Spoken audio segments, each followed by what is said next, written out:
오늘의 주요 뉴스입니다. 백악관이 최소 3천 명의 북한군이 러시아로 이동했다며 파병을 공식 확인했습니다. 윤석열 대통령은 북한의 파병에 대응해 우크라이나에 대한 살상무기 지원 검토를 공식화했습니다. 한동훈 국민의힘 대표가 원내, 원외 당무는 당대표가 총괄한다며 특별감찰관 추진의 뜻을 분명히 했습니다. 특별감찰관 추진이 원내 사안이라며 대립했던 추경호 원내대표는 국정감사 이후 의원 총회를 열기로 했습니다. 윤석열 대통령 부부를 원색적으로 비난하는 전단이 담긴 북한 쓰레기 풍선이 용산 대통령실 경내에 떨어졌습니다. 쓰레기 풍선이 무기화됐을 경우 북한 국가보안시설이 위협이 될 수 있다는 우려가 나옵니다. SK하이닉스가 3분기 매출 17조 5,731억 원을 달성하며 역대 최고의 실적을 기록했습니다. 삼성전자의 반도체 부문 실적도 뛰어넘어 만년 2인자 꼬리표를 뗄 것으로 보입니다.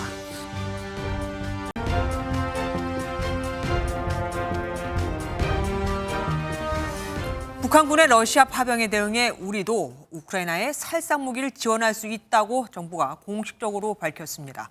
윤석열 대통령이 지금까지는 살상무기를 공급하지 않는다는 원칙을 갖고 있었지만 이 러시아와 북한의 활동에 따라서 검토하겠다고 한 겁니다.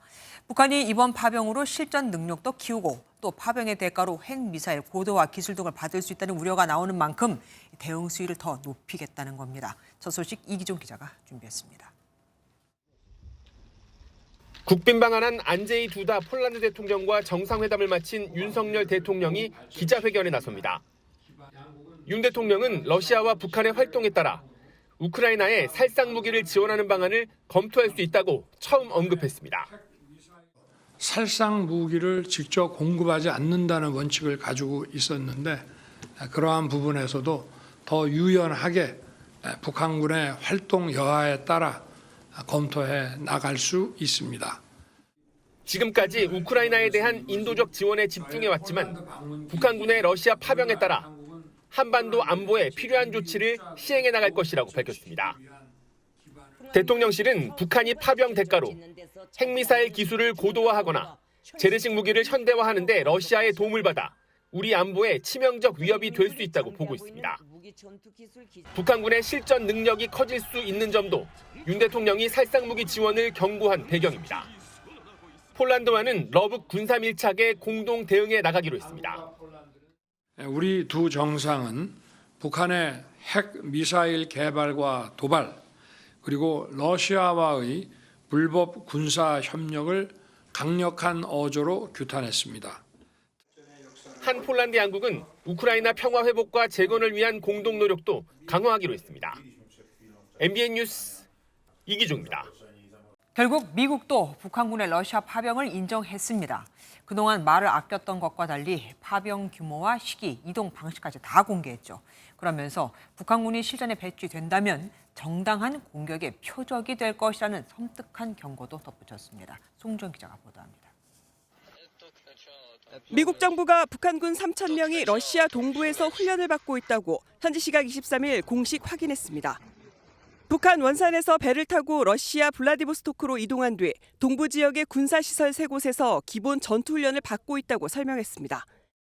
북한군이 현지 적응까지 마무리하면 우크라이나군과 교전할 수도 있다며 섬뜩한 경고성 발언도 했습니다. If these North Korean soldiers decide to join the fight against Ukraine, they will become legitimate military targets. 그동안 신중한 입장을 유지했던 로이드 오스틴 미 국방장관도 백악관 발표에 앞서 북한군 파병을 처음 인정하며 우려를 표했습니다. That is a very serious issue, and it will have impacts not only in Europe, it will also impact things in the Indo-Pacific as well. We've seen. 한국 정부 발표 닷새 만에 공식 확인해준 이유로 미국은 공개 절차를 따랐다고 말했습니다. 최대 관심사인 북한군 파병이 전쟁에 미칠 영향과 러시아를 돕는 대가는 아직 알 수 없다며 유보적 태도를 보였습니다. 미국에 이어 북대서양 조약기구 나토까지 파병 증거를 확인했다고 밝히면서 국제사회는 확전을 우려하고 있습니다. MBN 뉴스 송주영입니다. 일단 한미는 최대 6천 명의 북한군이 극동지역 너댓 곳에서 훈련을 하고 있고 아직 우크라이나 전장으로는 파병되지 않았다고 보고 있습니다. 그럼에도 우리 정부가 살상무기 제공을 언급하고 미국이 강하게 나서는 건 북한군을 전장에 투입하지 말라는 일종의 경고로 보입니다. 이성식 기자가 단독 보도합니다. 정보 소식통에 따르면 한국과 미국 정부는 북한군 최소 3,000명, 최대 6,000명이 극동지역 4-5곳에서 군사훈련을 받고 있다는 점을 공통적으로 인식하고 있는 것으로 전해졌습니다.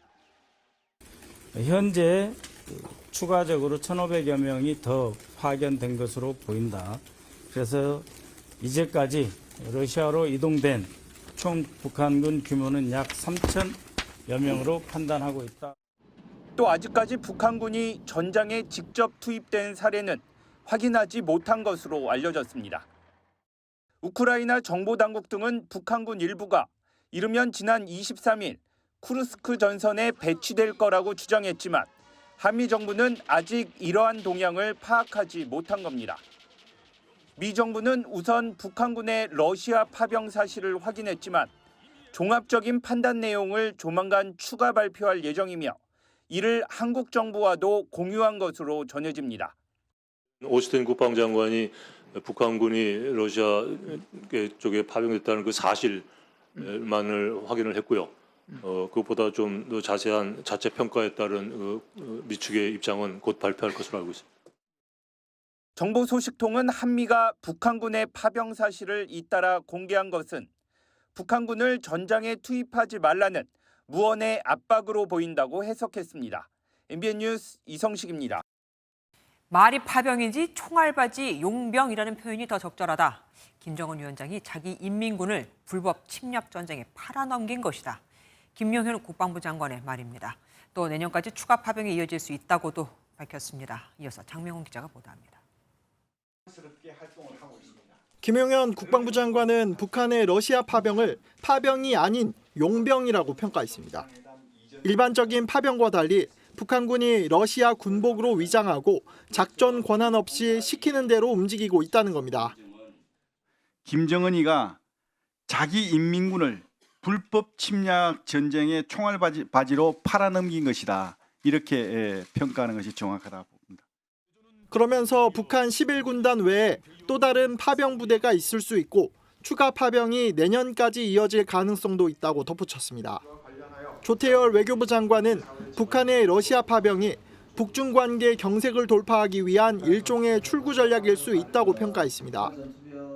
경제적인 대가 그리고 군사기술 정찰 위성과 관련된 그런 군사기술을 받을 수 있는 가능성 이런 거를 염두에 두고 출구를 모색하기 위해서 이런 가운데 군 출신 한기호 국민의힘 의원과 신원식 국가안보실장의 문자 메시지가 공개돼 파장이 일었습니다. 한 의원이 우크라이나와 협조가 되면 북한군을 공격해 심리전으로 활용하자고 제안하자 신 실장은 잘 챙기겠다고 답한 건데 야당 국방위원들은 신북풍 공작이냐며 강하게 반발했고 김용현 국방부 장관은 사적 대화일 뿐이라고 선을 그었습니다. MBN 뉴스 장명훈입니다. 북한군 파병에 원론적인 입장을 내놓던 러시아. 미국이 무섭긴 했던 걸까요? 미국의 첫 입장이 나오고 3시간 만에 곧바로 파병을 부인했습니다. 그러면서 한국에 대한 경고도 했죠. 한국이 개입하면 가혹하고 가시적인 대응을 하겠다고요. 최희지 기자가 보도합니다. 러시아가 북한군 파병 보도에 허위 과장 정보라고 일축했습니다. 국정원이 왜 북한군 파병 발표로 소란을 일으켰는지 의문이라며 파병 증거는 평양에 직접 물어보라고 덧붙였습니다. Республики есть, а где они находятся, уточните, пожалуйста, в Пхеньяне. Это их вооруженные силы. 러시아는 이어 한국 정부에 강하게 경고했습니다.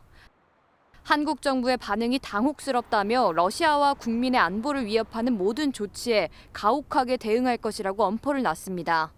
Спонсором в антироссийской истерике биться разумие и здравый смысл властей в Сеуле. 푸틴 대통령도 지난 6월 한국 정부가 우크라이나에 살상 무기를 제공하면 아주 큰 실수가 될 거라며 경고한 바 있습니다. 동시에 러시아 하원은 전쟁 상태에 처하면 모든 군사적 지원을 제공하는 북러 조약을 비준했습니다. 러시아 하원은 다음 달 초 비준안을 심사하겠다고 밝혔지만 예정보다 앞당긴 오늘 만장일치로 처리했습니다. MBN 뉴스 최희지입니다. 보신 대로 우리 정부는 북한의 러시아군 파병에 대응해 우크라이나에 공격용 무기를 지원하는 카드까지 만지작거리고 있고 러시아는 가혹한 대응을 경고하며 양국 간 긴장감이 더 고조되고 있습니다. 만약 우리가 공격용 무기를 지원하면 러시아는 어떤 행동을 취할까요? 전문가들은 러시아가 핵, 미사일과 관련된 고급 기술을 북한의 무더기로 넘길 가능성을 우려하고 있습니다. 김세희 기자가 취재했습니다. 전문가들은 한국이 우크라이나에 무기를 제공할 경우 북한과 러시아의 밀착이 심화될 것으로 내다봤습니다. 핵미사일 관련 러시아의 기술 이전이 걷잡을 수 없을 것이란 우려도 나옵니다. 북한이 계속 실패하고 있는 정찰 위성에 대한 그 고급 기술들이 들어가가지고 북한이 그걸 성공시켰을 경우에는 이건 한반도의 문제가 아니라 글로벌 차원의 문제가 됩니다. 한 전문가는 러시아의 군용기가 상습적으로 한국의 방공 식별구역을 침범하며 한반도의 긴장도가 높아지는 경우 등을 배제할 수 없다고 우려했습니다. 때문에 한국 정부가 우크라이나 무기 지원에 신중해야 한다는 의견이 나옵니다. 조치를 선행적으로 취할 경우에는 상당 부분 이후에 변화나 여러 가지 운신의 폭에서는 제약을 나갈 수 있다. 우리가 어떻게 북러 동맹에 대응을 해서 억제력을 강화할지 더 중요하거든요.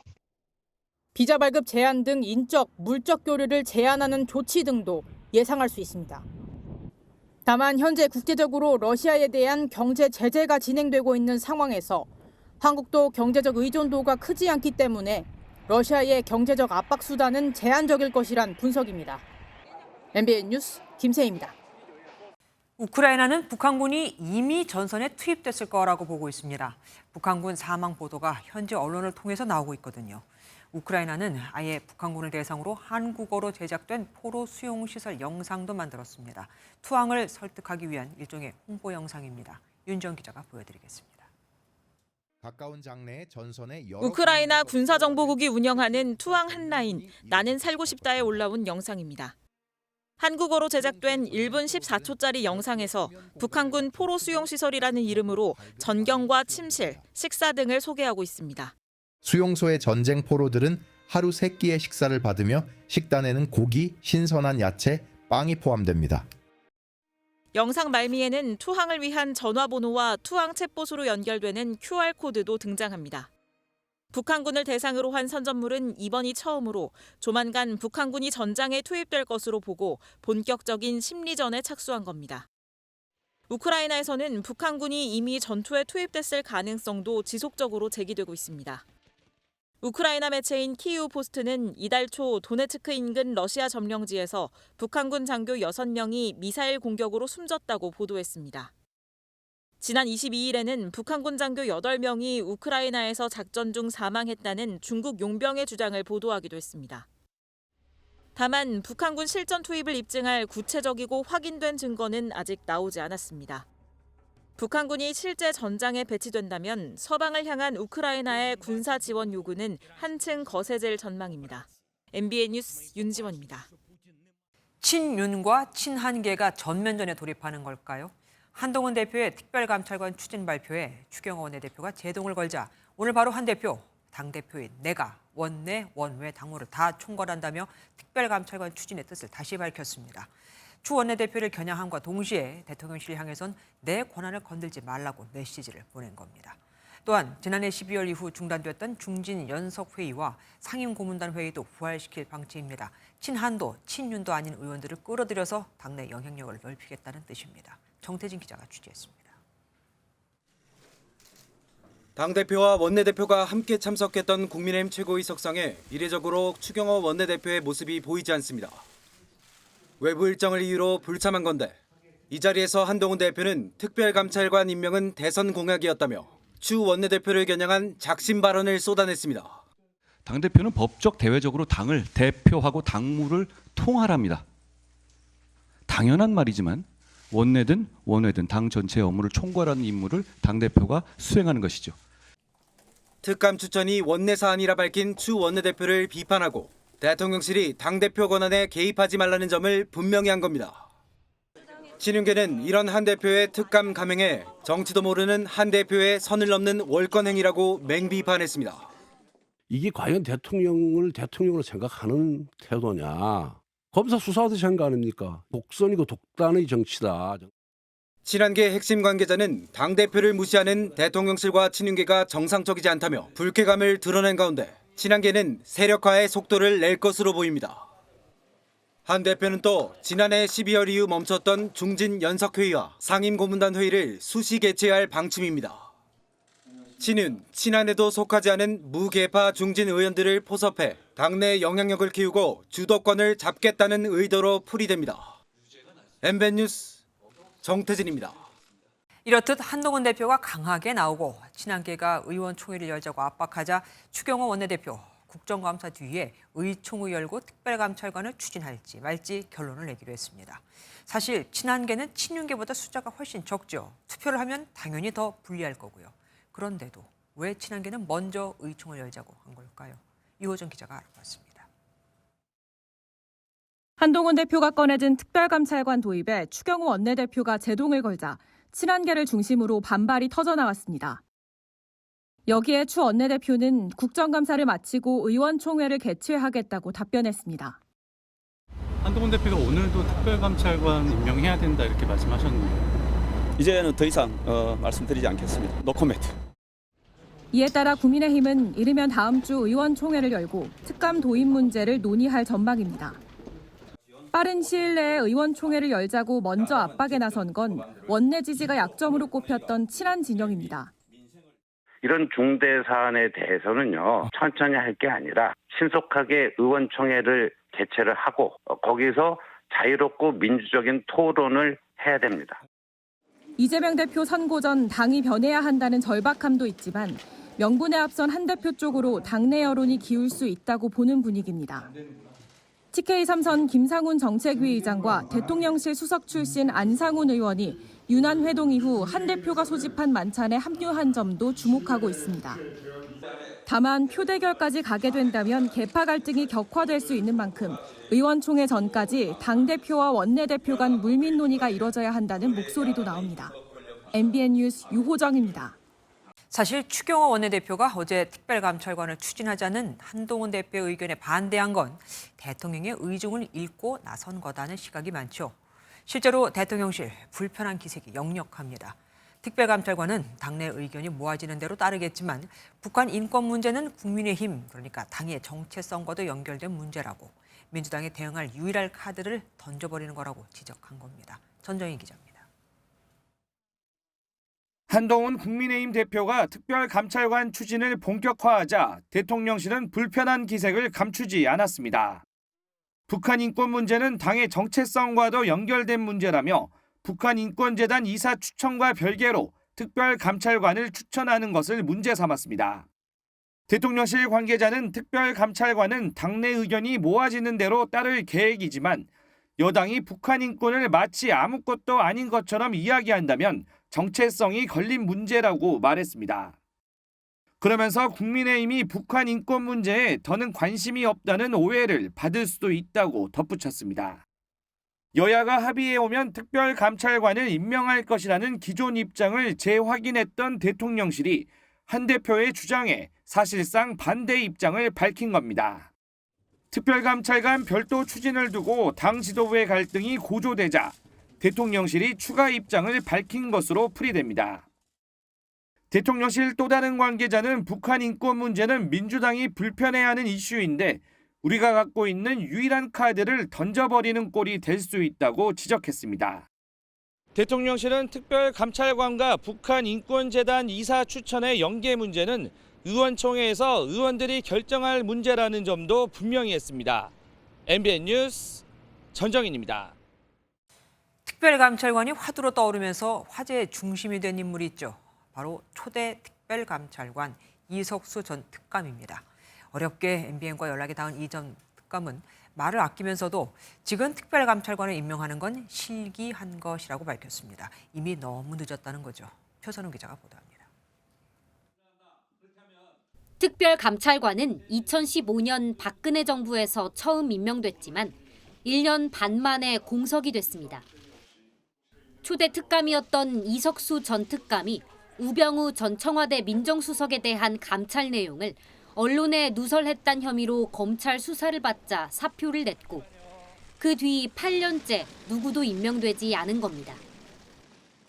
이런 상황에서 제가 이 직을 유지하는 것이 적절한 태도는 아닌 것 같아서 앞으로 또 검찰 수사도 앞두고 있고 저 일반 시민의 입장에서 자격으로 잘 조사를 받도록 하겠습니다.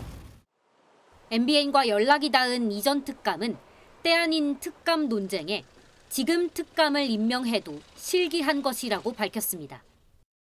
특감은 예방과 사건 사후 처리 두 가지 기능을 가지고 있는 만큼 대통령 임기 초에 했어야 하는데 지금은 이미 많은 일이 불거졌단 겁니다. 김 여사 문제는 특감으로 미리 예방할 수 있었을 것이라며 아쉬움을 드러내기도 했습니다. 특감을 임명하는 절차에 대해선 여야 합의 말고는 뾰족한 수가 없다고 했습니다. 그러면서도 임명을 하지 않고 버텨 공석으로 남는 상황이 반복되지 않도록 입법적인 부분을 검토해야 한다고 조언했습니다. MBN 뉴스 표선우입니다. 앞서 보셨다시피 국민의힘 한동훈 대표와 추경호 원내대표, 이른바 투톱의 갈등이 친윤 대 친한 갈등으로 번지고 있습니다. 정치부 김태 기자와 뉴스 추적해 보겠습니다. 어서 오십시오. 친윤 대 친한 갈등 본격화되는 분위기입니다. 네, 오늘 국민의힘 최고위 때 나온 발언을 살펴보면 분위기를 엿볼 수 있습니다. 대통령실 쇄신이 필요하다는 한동훈 대표를 향해 친윤 김재원 최고위원이 작심 발언을 했습니다. 대통령인 당원을 비판할 때는 적어도 일정한 금도가 있어야 된다고 생각합니다. 그것은 우리가 일정한 선을 넘어갔을 때 국민들을 불안해하게 할 수도 있고. 친한계 김종혁 최고위원 곧바로 반박했습니다. 올 4월 치러진 선거에서 저희가 대패한 이유도 여론을 외면하고 민심을 성나게 했기 때문입니다. 작은 것을 지키려다 모든 것을 잃는 것은 참으로 어리석은 일입니다. 친윤 대 친한 이게 갈등이 생기면 우선 이제 숫자가 좀 중요하지 않겠습니까? 그러면은 국민의힘 108명 중 친윤계 친한계 어떻게 분리가 됩니까? 대부분 의원이 내가 친윤계다, 친한계다라고 드러내놓고 얘기하진 않기 때문에 정확하게 말하긴 어렵습니다. 대략 분류를 해보면 친윤계가 30-40명, 친한계가 20-30명 정도입니다. 친윤계 대표적인 인물로는 권성동, 김기현, 이철규, 정점식, 추경호, 유상범, 강명구 의원 등이 있습니다. 친한계는 조경태, 송석준, 박정하, 서범수, 장동혁, 박정훈, 정성국, 주진우, 한지아 의원 등이 대표적입니다. 그러면은 대표적인 친한계, 친윤계로 분류되는 의원들은 어떤 입장을 갖고 있습니까? 네, 일단 분열의 정치는 안 된다는 데 동의하는 입장입니다. 친윤 강명구 의원 발언 들어보시죠. 계파 따지면서 싸울 여력 없습니다. 똘똘 뭉쳐서 야당과 싸우기에도 모자란데 분열의 정치 조장해서는 안 된다고 생각합니다. 다만 계파 정치를 누가 시작했느냐는 입장이 다릅니다. 권성동 의원은 MBN과 통화에서 계파 정치에 반대한다면서 친한계 의원들이 의원단체 채팅방에서 의원총회를 개최하라고 한 것 자체가 새과시 아니냐 강하게 비판했습니다. 그럼 친한계는 어떻습니까? 네, 친한 장동혁 의원은 이 계파 문제가 아니라 누가 더 국민의 목소리에 반응하느냐 문제라고 반박했습니다. 이게 원내 사안이 이제 당대표가 할 수 있는 건지 이런 문제를 가지고 우리가 지금 시간을 보내고 있고 내용은 건드리지도 못하고 있는데 국민들께서 보시기에 답답하지 않을까요? 숫자로만 보면 사실상 친윤도 친한도 아닌 의원들이 더 많아 보입니다. 그럼 이들은 이런 상황을 어떻게 보고 있습니까? 네, 일단 국민의힘 의원들 108명 중에 친윤도 친한도 아닌 의원들이 절반 가까이 됩니다. 대표적으로 나경원, 김도읍, 김태호, 안철수, 한기호, 성일종, 김용태 의원 등이 있는데요. 한중진 의원은 MBN에 대통령과 당대표 모두 조금씩 양보해야 한다고 일침을 가했습니다. 다만 우리 당은 투톱 체제라면서 당대표가 전지전능하게 모든 걸 다 할 수 있는 건 아니라고 덧붙인 의원도 있었습니다. 어쨌든 당내 이런 상황을 걱정하는 목소리도 클 거 아닙니까? 네, 맞습니다. 이 안철수 의원도 취재진과 통화에서요. 이런 상황이 계속되면 소수당에서 아무것도 할 수 없게 된다고 우려했습니다. 바람직하지 않죠. 소수당에서 또 쪼개지면 그게 뭡니까? 정치라는 게 바깥으로만 이렇게 보이는 게 아니라 물밑 대화들을 통해 가지고 어느 정도 다 합의가 되면은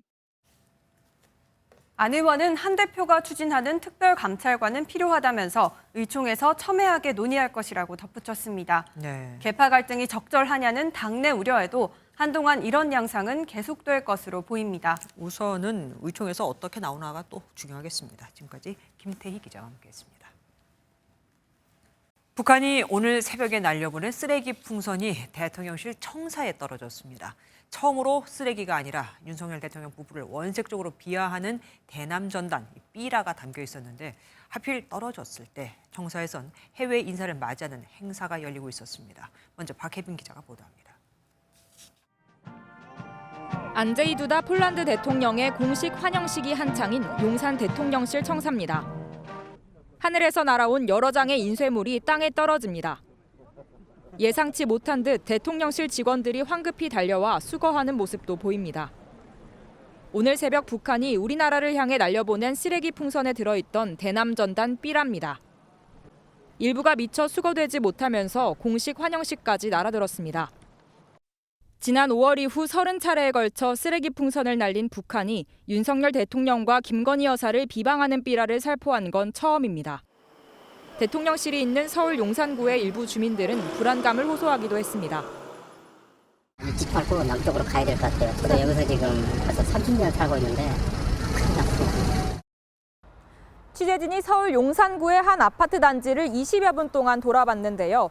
10가지 종류의 삐라를 어렵지 않게 찾아낼 수 있었습니다. 서울 한강로동에서 발견된 삐라에는 최근 일부 좌파단체가 집회에서 외치던 구호와 동일한 내용의 문구도 눈에 띄었습니다. MBN 뉴스 박혜빈입니다. 30차례에 걸친 살포 과정으로 정확도가 높아지기라도 한 걸까요? 100개를 보내도 남한에 도착하는 건 얼마 안 됐었는데 이젠 20개를 보내도 10개 이상이 그것도 주요 시설에 제대로 떨어지고 있거든요. 풍선 무기화에 대한 우려가 커지는 이유입니다. 미 8군도 이와 관련해 확률 높은 공격 수단이 될 가능성이 있다며 대책 마련에 분주한 것으로 확인됐습니다. 강재묵 기자가 보도합니다. 이번 쓰레기 풍선 모양은 북한이 지난 5월 28일 처음으로 풍선을 살포한 이후 30번째입니다. 지난 7월 용산 대통령실 경내에서 쓰레기 풍선이 처음으로 확인됐고 이보다 앞서는 항공기가 이착륙하는 공항 활주로에서 쓰레기 풍선이 확인되기도 했습니다. 모두 국가 중요시설로 분류되는 장소에서 쓰레기 풍선이 확인된 것입니다. 북한이 이를 실제로 의도했는지는 알 수 없지만 여러 차례 살포 끝에 관련 데이터를 확보했을 것이란 우려는 계속 커지고 있습니다. 특히 이번에 살포된 약 20개의 풍선 중 10여 개의 낙하물이 수도권 지역에서 확인됐는데 이 중 상당수가 대통령실을 비롯한 용산 일대에 떨어진 것으로 파악됐습니다. 이제는 의도적으로 봐야 되는 거죠. 지속적인 살포를 통해서 누적된 표본으로부터 확률적으로 정밀도를 개설할 수 있는 여지는 충분하다고 생각합니다. 정보 소식통에 따르면 미 8군의 경우 쓰레기 풍선의 무기화에 대해 우려를 표하고 있다며 GPS와 발열 타이머를 활용해 데이터를 축적한다면 확률 높은 공격 수단이 될 수 있다는 판단을 하고 있습니다.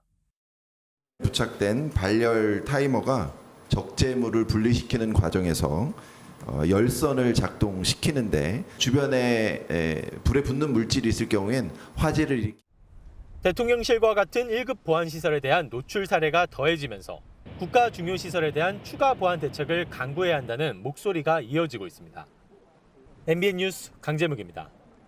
경기도가 최근 파주와 연천, 김포 등 3개 시군 11개 지역을 위험구역으로 설정해 대북전단 살포 단속을 하겠다고 밝혔죠. 그런데 납북자 단체가 다음 주 파주에서 대북전단을 공개 살포하겠다고 선언했습니다.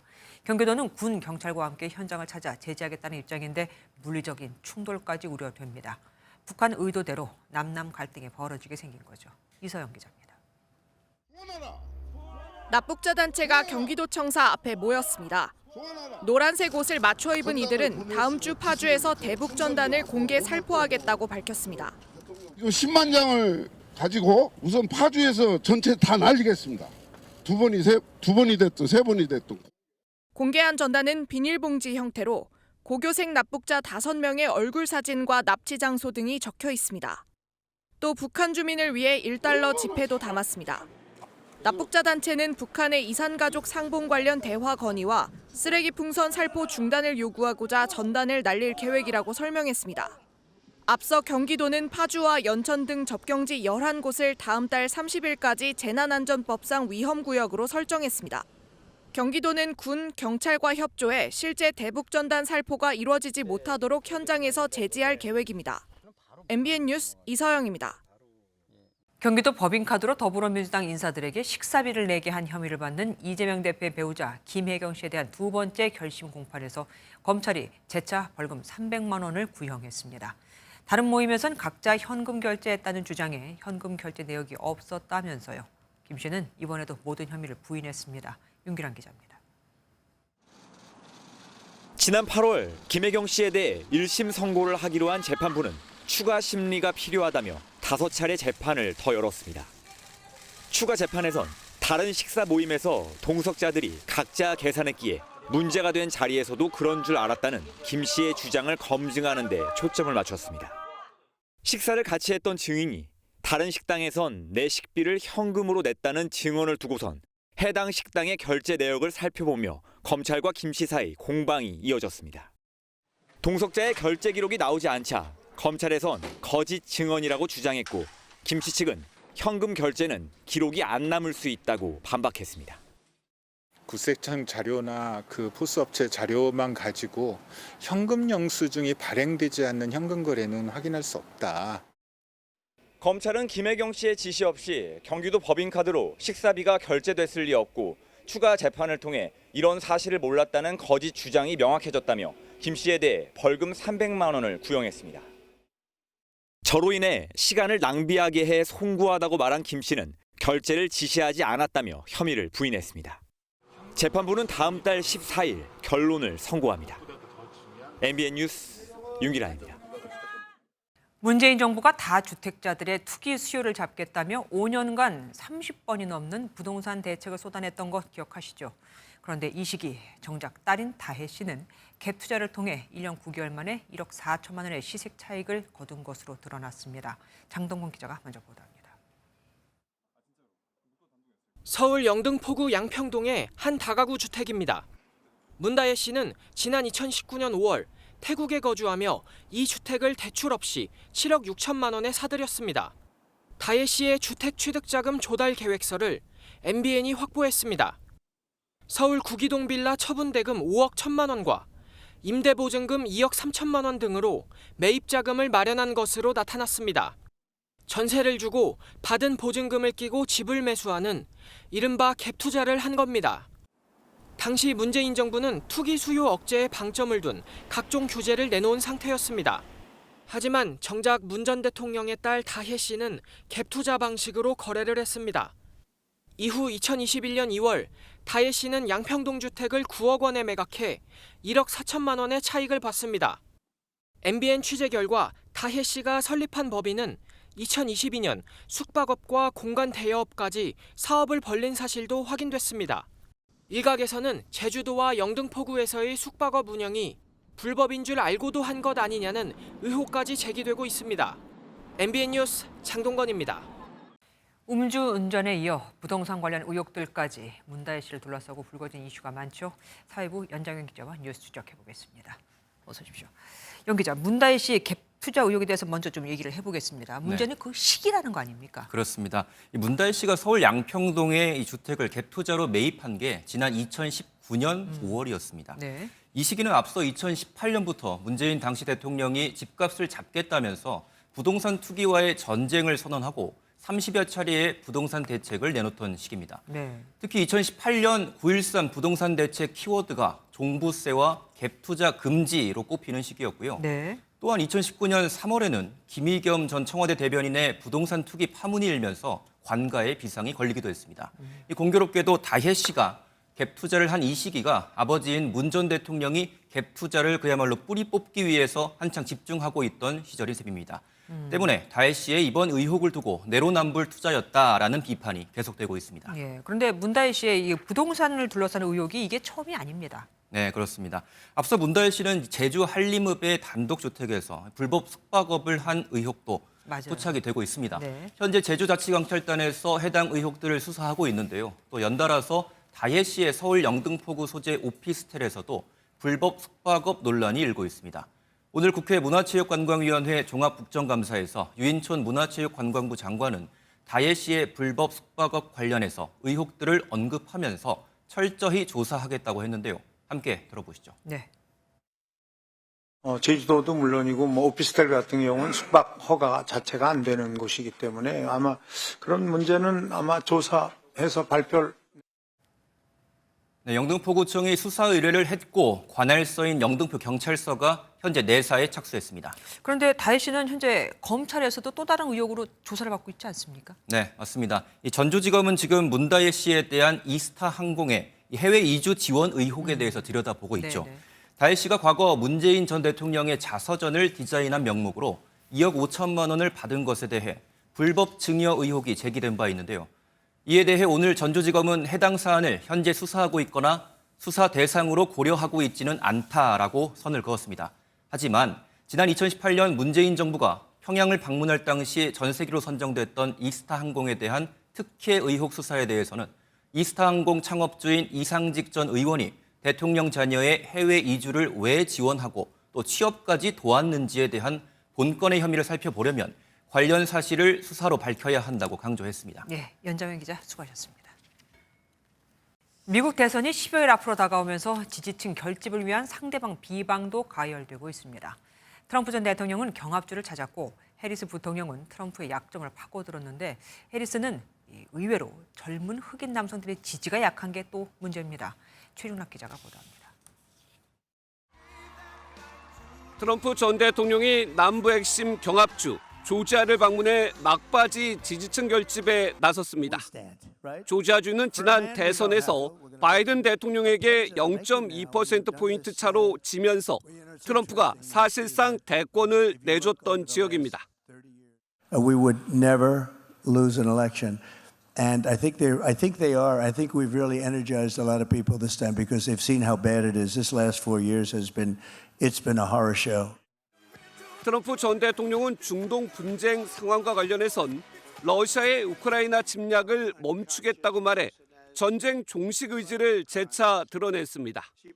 해리스 부통령은 관저 기자회견에 이어 CNN 타운홀 미팅에도 참석해 트럼프의 불법적이고 독재적인 면을 부각하며 집중 공략했습니다. 특히 존 켈리 전 백악관 비서실장이 트럼프는 히틀러가 가졌던 장군을 원했다는 폭로를 인용하며 강력히 비판했습니다. One that will obey his orders even when he tells them to break the law or abandon their oath to the Constitution of the United States. 백악관도 트럼프 독재자 주장에 힘을 보탰습니다. You've heard from the former president himself saying that he is going to be a dictator on day one. This is him.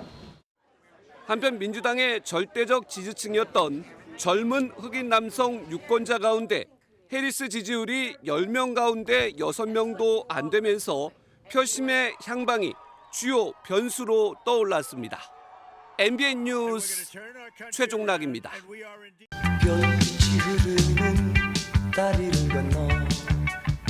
1982년에 발표된 윤수일의 히트곡 아파트 청취량이 갑자기 122%나 증가해 화제입니다. 42년간 구축 아파트가 요즘 말로 역주행하는 건데 음마 아파트보다 윤수일 아파트가 먼저 재건축될 줄은 몰랐다는 우스갯소리까지 나오고 있습니다. 42년 전엔 태어나지도 않았던 윤수일의 까마득한 후배의 신축 아파트 덕분이라고 합니다. 김문영 기자가 취재했습니다. 걸그룹 블랙핑크의 멤버 로제가 미국의 유명 가수 브루노 마스와 함께 부른 노래 아파트. 우리나라에서 유행한 술자리 게임에 착안해 로제가 작사, 작곡한 곡입니다. 짱이가 좋아하는 랜덤 게임. 아파트 아파트 아파트 아파트 아파트 아파트 아파트는 한국에서만 쓰는 영어식 표현인 콩글리시지만 단순하면서도 중독성이 있는 후렴구인 훅 덕분에 전 세계 곳곳에서 아파트를 외치며 따라 부르고 있습니다.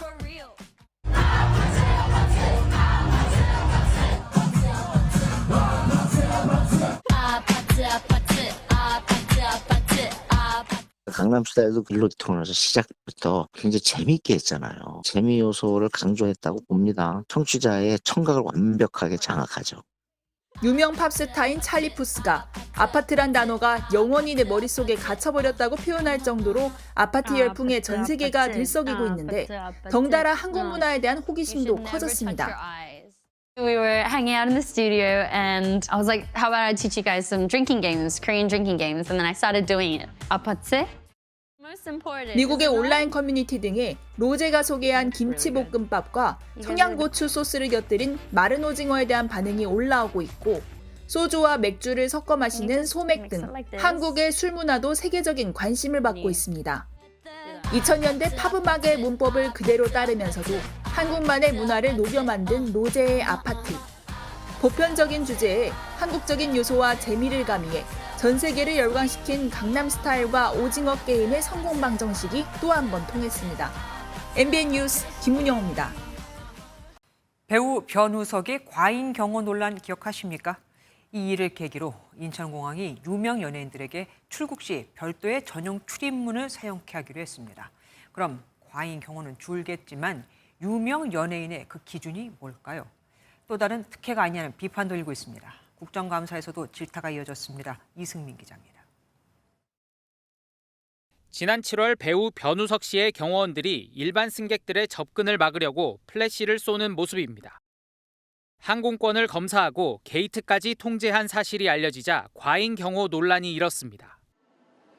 이에 인천공항은 대책으로 연예인 등 유명인 출국 시 승무원들처럼 전용 출입문을 이용할 수 있도록 했습니다. 그러자 비판이 쏟아졌고 국정감사에서도 질타가 이어졌습니다. 저는 상대적 박탈감을 느끼게 하고 연예인 특혜 논란, 변우석은 되고 임영웅은 안 되는 거냐 이런 비판까지도 나오고 있습니다. 인천공항이 대형 기획사 위주로 이용 신청을 안내한 것을 놓고도 차별이란 지적이 나온 겁니다. 시민들의 의견은 분분합니다. 명확한 기준이 없다 보기에 어떻게 보면 좀 특혜가 아닌가 싶어서 불공평한 공공 질서나 이제 대중의 안전을 위해서 그렇게 성내에 따로 별도의 이용문을 설치하는 것은 괜찮은 것 같습니다. 인천공항은 연예인 특혜가 아니라 일반 승객의 안전을 확보하기 위한 조치라고 해명했습니다. 저희가 임의로 특정 연예인을 출입하고 안 출입하고를 결정하지 않고요. 그 연예인 기획사에서 자, 그러니까 자료를 제출하시고 경호를 요청하는 그런 사장님. 경우에만 검토를 합니다. 공항공사는 오는 28일부터 전용 출입문을 운영한다고 예고했지만 논란이 커지자 시행 연기 등 보완책을 검토하고 있습니다. MBN 뉴스 이승민입니다. 교실이 갈수록 불법 촬영 범죄의 온상이 되고 있습니다. 최근 3년 새 적발 건수만 3배 이상으로 급증했거든요. 아이들이 직접 찍은 불법 영상을 돌려보고 있는데도 경찰은 신고 뒤 일주일이 지나서야 휴대전화를 압수할 정도로 문제가 심각한데 교육부가 내놓은 대책은 고작 에티켓을 지키면서 촬영하자는 이른바 포티켓 캠페인이었습니다. 김민수 기자가 보도합니다.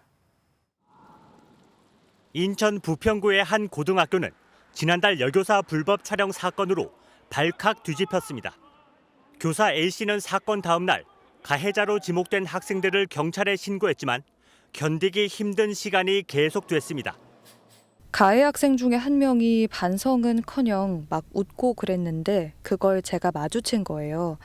사안 조사가 시작되니 혐의를 부정하고 있다고 하니까 충격을 받아서 가해 학생들이 있는 학교에 못 있겠다 싶었습니다. 업무 복귀와 병가를 반복하던 피해 교사는 지난 17일 다시 병가를 낸 뒤로 지금까지 학교에 돌아오지 못하고 있습니다. A씨는 취재진에게 교실에서 불법 촬영 피해자가 될 줄은 몰랐다며 아직도 진실이 밝혀지고 있지 않아 힘들고 하루빨리 사건이 해결되길 바란다고 전했습니다. 시간이 갈수록 교실이 불법 촬영 범죄의 온상이 되고 있어 특히 여교사들의 교권을 위협하고 있는 실정입니다.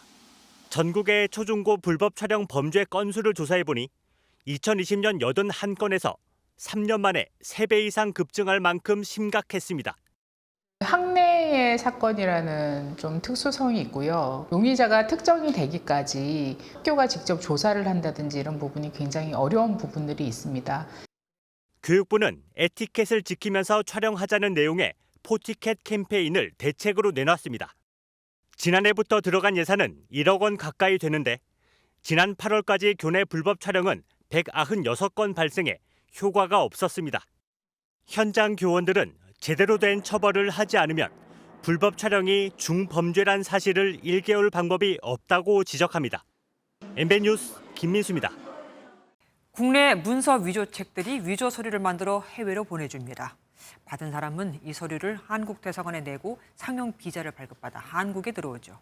이렇게 허위 서류로 외국인들을 불법으로 입국시켜온 일당이 붙잡혔습니다. 입국한 외국인들은 난민 심사 제도를 악용해 체류 기간을 연장하기도 했습니다. 손성민 기자가 보도합니다. 양손 가득 짐을 든 남성이 인천공항 입국장에 나타났습니다. 지난 5월 파키스탄 국적의 40대 남성 A씨의 모습입니다. 국내 중소기업 명의로 된 초청장을 대사관에 내고 비자를 받은 건데 사실은 가짜 초청장이었습니다. 예, 저희도 그때 알았던 거죠. 그런 사실이 있다고 해서 확인차 왔다고 해가지고 이제. 진위 확인을 위해 재외공관이 전화를 걸었지만 위조범들이 대신 전화를 받는 치밀함도 보였습니다. 경찰 조사 결과 2022년 6월부터 지난달까지 이런 수법으로 파키스탄인 29명이 우리나라에 불법 입국한 것으로 드러났습니다.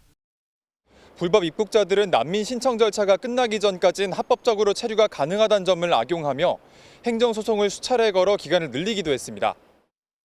경찰은 소재가 확인된 파키스탄인 18명을 불구속 입건하고 나머지 11명은 추적하고 있습니다. 또 현지 브로커 2명에 대해 인터폴 적색 수배를 요청하고 비자 발급 시스템 제도를 개선해달라고 정부에 요청했습니다. MBN 뉴스 손성민입니다. 지역 경제와 전통시장 활성화를 위해 만들어진 온누리 상품권 매출 1위에서 3위 가게가 지방의 한 시장 안에 있는 조그만 야채 가게에 몰려 있다면 납득이 되십니까? 양파, 마늘 등을 파는 시장 내 작은 업체들인데 월 매출이 월입니다. 74억 원, 이런 식이거든요. 여러 곳이 추적이 힘든 종이 상품권만 취급한 정황까지 드러났는데 조사해보니 가족업체들이었습니다. 정태훈 기자가 단독 보도합니다. 대구 한 전통시장에 위치한 마늘 가게입니다. 자그마한 점포에 이따금씩 손님이 보입니다. 이 가게 올해 온누리 상품권 월 평균 매출은 약 63억 원, 전국에서 두 번째로 많습니다. 1위와 3위 가게도 이 시장 안에 있는데 취재진이 수소문해봤지만 실체조차 찾을 수 없었습니다. 이 세 곳을 합치면 온누리 상품권으로만 월 매출 200억에 달합니다. 이들의 공통점은 추적이 어려운 지류 상품권만 사용한다는 점입니다. 취재 결과 이 세 가게 주인은 한 가족인 것으로 밝혀졌습니다.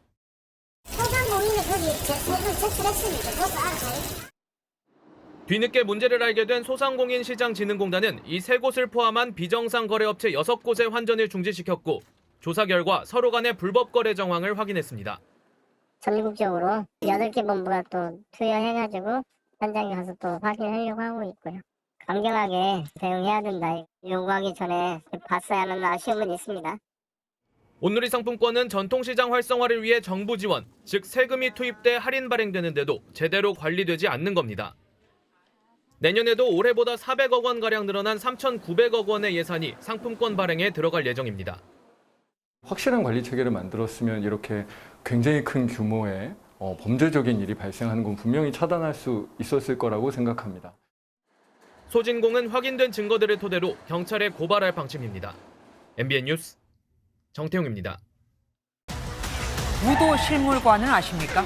영화로도 만들어져 얼마 전 대통령이 언급한 적도 있었는데 조두순, 김근식처럼 전자발찌를 찬 채로 출소한 성범죄자나 강력범죄자를 24시간 관리하고 필요할 땐 직접 제압도 하는 역할을 합니다. 현재 4,000명의 출소자들을 이 170명에 담당하고 있죠. 그런데 이들은 공무원이 아닌 공무직 근로자라 월급이 늘질 않습니다. 10년을 일해도 처음 월급 그대로인 거죠. 버티지 못하고 나가는 이들이 많습니다. 백계종 기자가 취재했습니다. 출소 후 음주가 제한된 관리 대상자가 출동한 무도실무관의 음주 측정을 거부하고 주변 행인에게 시비까지 걸면서 분위기가 험악해집니다. 일로와! 범죄 예방해라!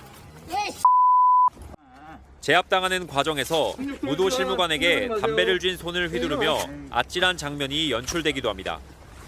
또 다른 관리 대상자 역시 전자발찌 신호가 약해져 출동한 무도 실무관에게 폭력을 휘두르다 제압당합니다. 돌발 상황에 대비해 주말도 없이 3교대로 일하지만 전국적으로 170명에 불과한 무도 실무관이 4,000명이 넘는 대상자를 감독하긴 쉽지 않습니다. 게다가 긴박한 상황에서 물리력을 행사할 경우 폭행으로 고소를 당하는 경우까지 있습니다. 여기 이제 청주시 인근에는 보은군, 진천군, 중평군, 계산군, 청주도 사실은 두 팀이 운영돼야 되는데 예산이 확보가 되어 있지 않아가지고 최근 5년 동안 85명이 퇴직하는 등 퇴직률까지 높아지면서 대상자 관리는 점점 어려워지고 있습니다. 공무원이 아닌 공무직 근로자 신분이라 호봉제 대상이 아닌데 10차례가 넘는 야간 근무비를 더해도 월급이 200만 원대에 불과합니다. 신규 들어오시는 분들이 오래 하신 분들의 월급을 보고 나랑 똑같은 걸 보고 야간 근무를 한 번 더 들어가면 2번 들어가면 저보다 월급이 많을 수가 있어요. 무도 특채 공무원으로 뽑히는 교도관처럼 호봉제를 적용해달라는 목소리가 나오는 이유입니다. 최근 법무부 국정감사에서도 제도 개선 논의가 나왔지만 박성재 법무부 장관은 공무원 신분이 아니라 어려움을 겪는 것 같다며 국회가 함께 노력해달라고 답했습니다. MBN 뉴스 백길종입니다. 올해 3분기 한국 경제가 전 분기에 비해 0.1% 성장하는 데 그쳤습니다.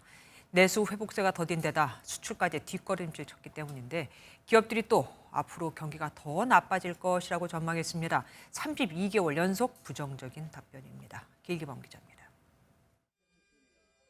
지난 8월 인천 청라의 한 아파트 지하 주차장에서 발생한 전기차 화재.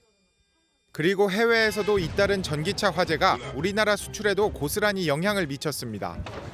올해 3분기 실질 국내 총생산 GDP는 지난 분기보다 0.1% 성장하는 데 그쳤습니다. 지난 2분기 0.2% 역성장했던 충격에선 벗어났지만 한은이 예상했던 성장률 0.5%보다 0.4%포인트 낮은 수준입니다. 수출이 줄어든 영향이 컸는데 반도체 수출도 주춤했고 특히 전기차 수요 부진이 직격탄이었습니다. 전기차 만들 때 들어가는 소재, 배터리에 들어가는 소재, 이런 2차 전지에 들어가는 소재 이런 부분들이 좀 감소를 해서 화학제품 이런 쪽이 좀 부진하게 나와. 민간 소비 등 내수 회복세도 0.5% 증가로 더딘 흐름을 보였습니다. 기업들도 내수 부진 여파로 경기가 더 악화할 것으로 전망했는데 지난 2022년 4월 이후 32개월 연속 부정적인 답변이었습니다. 기준금리 이제 내렸어도 그게 내수를 회복시키기까지는 시간이 걸리거든요. 미국에서는 1년 이상의 시간이 걸린다라고 보는 것이고 국내도 비슷하게 걸리겠죠.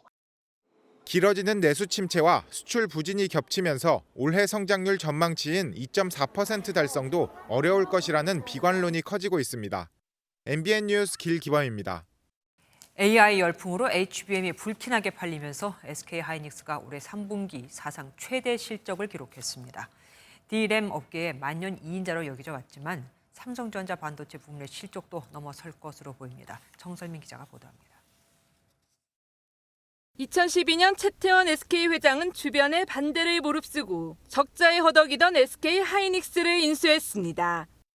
반도체 불황에도 불구하고 대대적인 투자에 나서면서 인수 다음에 세계 최초로 HBM 개발에 성공했습니다. SK하이닉스 역시 반도체 기술과 지식 인프라를 공유해서 국내 반도체 생태계를 활성화하는 데 기여할 것입니다. 산업 전방위에서 AI가 활용되면서 AI 가속기에 필수적인 HBM 수요가 급증했고 사상 최대 실적으로 이어졌습니다. 3분기 매출은 17조 5,731억 원, 영업이익은 7조 300억 원을 기록하며 시장 전망치를 크게 웃돌았습니다. 삼성전자 반도체 부문의 실적도 뛰어넘어 만년 2인자 자리를 벗어날 것으로 보입니다. AI 시장의 큰손인 엔비디아의 HBM 납품 여부가 두 회사의 운명을 갈랐습니다. HBM 매출 비중은 3분기에 30%로 확대되었으며 4분기에는 40% 수준에 이를 것으로 예상됩니다. 같은 날 실적을 발표한 현대차는 43조 원에 육박하는 매출을 기록하며 3분기 기준 사상 최대 매출을 달성했습니다. 글로벌 시장 침체와 전기차 캐즘에도 불구하고 하이브리드와 제네시스 등 고부가 가치 차종을 앞세워 나름 선방했다는 평가입니다. 4분기가 녹록지는 않지만 연간 말씀드렸던 8에서 9%의 그 가이던스는 영업이익률로 지킬 수 있다고. 다만 충당금 반영이라는 돌발 변수로 영업이익은 작년 동기 대비 6.5% 감소하며 최대 실적 행진은 잠시 숨 고르기에 들어갔습니다. MBN 뉴스 정사희민입니다. 비만약 위고비는 의사 처방이 필요한 전문 의약품이기에 대중을 대상으로 하는 광고 자체가 불법입니다. 그런데 벌써부터 불법 처방에 이어 불법 광고가 판을 치고 있습니다. 의료기관이 직접 하면 걸리니까 마케팅 업체를 통해 꼼수 광고를 하는 겁니다. 신용수 기자가 취재했습니다. 비만약 위고비는 국내 출시 전부터 사전 예약 붐이 일었습니다. 출시 이후에는 병원 홈페이지나 블로그에서 입고됐다는 글을 쉽게 찾을 수 있습니다. 하지만 게시글 중 상당수는 불법의 소지가 있습니다. 위고비는 의사 처방이 필요한 전문 의약품이라 현행법상 광고가 금지돼 있기 때문입니다. 실제로 위고비 이전 비만약으로 유명했던 삭센다를 홈페이지와 블로그에 광고했다는 이유로 한 의료진이 벌금형을 받기도 했습니다. 인스타그램 등 SNS에서도 불법 광고가 활개치고 있습니다. 광고를 클릭하면 이름과 연락처를 입력하는 칸만 있을 뿐 병원에 대한 정보는 없습니다. 취재진이 연락처를 남기자 한 병원으로부터 전화가 걸려왔습니다. 병원 이름이 뭘까요? 성형외과예요. 최대한 편하신 날짜로 예약 도와드릴 거거든요. 법망을 피하고자 마케팅 업체를 통해 연락처만 수집하는 꼼수입니다. 자신의 정보만 제공하게 되어 있지 이 정보가 어디로 가는지가 나와 있지가 않아요. 그래서 1차적으로 개인정보보호법도 문제가 될 것 같고 약사법 위반 또는 의료법 위반이 문제돼서 의료기관 명칭을 숨기는 경우도 있을 수 있습니다. 위고비 관련 불법 광고를 철저히 단속하겠다던 보건당국. 하지만 곳곳에서 허점이 드러나고 있습니다. MBN 뉴스 신용수입니다. 미국 대선 등 급변하는 국제 정세 속에 성공 투자 전략을 제시하는 글로벌 금융 리더 포럼이 미국 뉴욕에서 열렸습니다. 세계 최대 사모펀드 블랙스톤의 조셉 자이들 최고 투자 전략가는 미국 경제가 경기 침체 없이 안정되는 연착륙이 유력하고 AI 산업과 이에 따른 에너지 산업 혁신을 주목해야 한다고 전망했습니다. 스포츠 뉴스입니다. 정몽규 대한축구협회장이 한 달 만에 국회에 또 나왔습니다. 사의연임 여부에는 즉답을 피하면서 이임생 축구협회 이사가 국회 현안 질의 출석 후 충격에 입원했다고 말했는데요. 의원들은 우리 탓이냐며 따졌습니다. 신영빈 기자입니다. 지난달 축구협회 현안 질의에 이어 한 달 만에 다시 국회에 등장한 정몽규 회장은 사선 여부에 대해 모호한 태도를 이어갔습니다. 제가 그런 말을 한 번도 어디서 한 적도 없고 제가 다각도로 판단해가지고 잘 검토해서. 사연임에 대해 정 회장의 답답한 태도가 이어지자 의원들은 접대 골프 의혹을 추궁하며 압박 수위를 높였습니다. 정몽규 회장이 자신의 사면임을 승인한 대한체육회 소속 스포츠공정위원장 등을 본인 소유의 골프장으로 불러 금품 혜택을 제공했던 겁니다. 제가 그때 부용을 누가 냈는지는 기억이 잘 안 나고요. 정 회장이 증언 과정에서 이임생 기술이사가 지난달 현안 질의 이후 쇼크를 받고 입원했다고 이야기하자 의원들이 발끈하며 소동이 빚어지기도 했습니다. 이임생 이사로 하여금 쇼크에 빠질 정도로 문체비가 무슨 부당한 질의를 했거나 또는 강요를 했거나 또는 문체비가 해서는 안 되는 그런 행위를 했다는 뜻은 아니죠. 쇼크나 우울증을 제가 염려해야 되는 바는 아니죠. 축구협회에 대한 비판 여론이 계속되는 가운데 유인촌 문화체육부 장관은 이달 말로 예정됐던 축구협회 감사 결과 발표가 조금 늦어질 수 있다고 밝혔습니다. MBN 뉴스 신영빈입니다. 부쩍 쌀쌀해진 날씨에 몸이 움츠러드는 하루였습니다. 오늘 아침은 올가을 들어서 가장 낮은 기온을 기록한 곳이 많았는데요. 서울이 7.2도, 태백은 0.7도까지 뚝 떨어졌습니다. 내일도 아침 기온은 낮겠고 낮 기온은 20도를 웃돌아서 기온의 일교차가 크겠습니다. 특히 거창과 임실을 비롯한 내륙 지역은 하루 새 일교차가 15도 이상 벌어지겠습니다. 또 내일 출근길에는 경기 내륙과 강원, 충북과 전북 지역에 가시거리 200m 미만의 매우 짙은 안개가 끼겠습니다. 내일도 하늘은 맑겠습니다. 중부지방은 서울이 10도로 출발해 한낮에 23도까지 오르겠고요. 남부지방도 대구 23도, 부산은 25도까지 오르겠고 전국적으로 아침과 낮 기온 모두 오늘보다 2에서 4도 정도 더 높겠습니다. 모레인 토요일에는 제주와 전남 해안에 비가 내리기 시작해서 다음 주 월요일까지 남부지방을 중심으로 비가 내릴 전망입니다. 날씨였습니다.